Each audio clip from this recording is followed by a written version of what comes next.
Hello everyone, welcome back to my another new food video. আজকে আমি আপনাদের সাথে শেয়ার করব জাপানের ঐতিহ্যবাহী একটা মিষ্টি মোচি। এই মোচিটা মূলত যে কোনো ধরনের ফল দিয়ে বানানো যায়, তবে অবশ্যই এখানে ফল নির্বাচনের ক্ষেত্রে মিষ্টি ফল নির্বাচন করতে হবে। স্ট্রবেরি, কিউই, ব্লুবেরি থেকে শুরু করে যে কোনো মিষ্টি ফল দিয়ে আপনার এই মোচিটা খুব সহজে বাসায় বানিয়ে ফেলতে পারেন। তো আজকে আমি আম দিয়ে এই মোচিটা বানাবো, তাই আমার এই মোচিটার নাম হচ্ছে ম্যাঙ্গো মোচি। তো এই জন্য প্রথমে আমি ব্যবহার করছি হুইপড ক্রিম। আমি এখানে ট্রপিক্যাল হুইপড ক্রিমটা ব্যবহার করছি, যেহেতু ট্রপিক্যাল হুইপড ক্রিমটার মধ্যে আগে থেকেই মিষ্টির পরিমাণটা থাকে, তাই আমি এখানে এক্সট্রা কোনো চিনি ব্যবহার করছি না। এরপর আমি এখানে এই ক্রিমগুলোকে বিট করে নিয়েছি। এরপর এটাকে আমি সেট হওয়ার জন্য 30 মিনিট ফ্রিজে রেখে দিব। আচ্ছা, এখানে আমি একটা কথা বলতে ভুলে গিয়েছিলাম। আমি এখানে প্রায় মেজারমেন্ট কাপের হাফ কাপের 3 কাপ হুইপড ক্রিম ব্যবহার করেছি। তারপর ওই ক্রিমটাকে তো আমি বললাম আমি ভালোভাবে বিট করে সেট হওয়ার জন্য রেখে দিলাম ফ্রিজে 30 মিনিটের জন্য।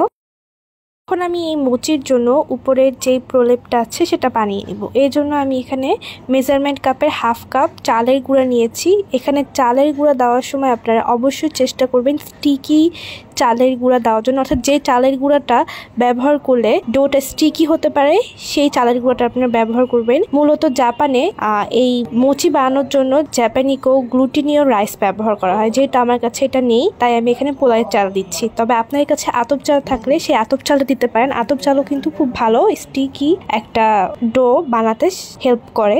তো এরপর আমি এখানে দিয়ে দিয়েছি 1/4 cup cornflour, half cup mango pulp, 1/4 cup চিনি আর মেজারমেন্ট কাপের হাফ কাপের 3 কাপ পানি। এরপর এই উপকরণগুলোকে খুব ভালোভাবে মিশিয়ে নিতে হবে।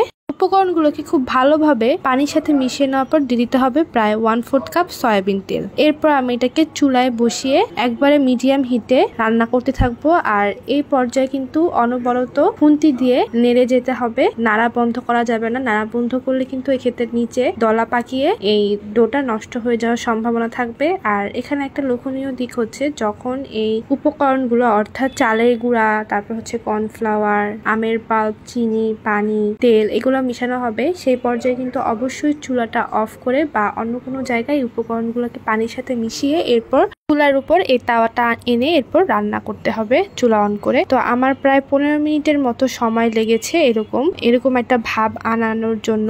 অর্থাৎ যখন দেখা যাবে আমাদের এই ডোটা এরকম কিছুটা স্টিকি হয়ে এসেছে আর এরকম তেল তেলে হয়ে এসেছে, যার ফলে স্প্যাচুলায় কোনো ধরনের কিছু লাগছে না এই ডোয়ের, তখন বুঝতে হবে এই ডোটা তৈরি হয়ে গিয়েছে মোচি বানানোর জন্য।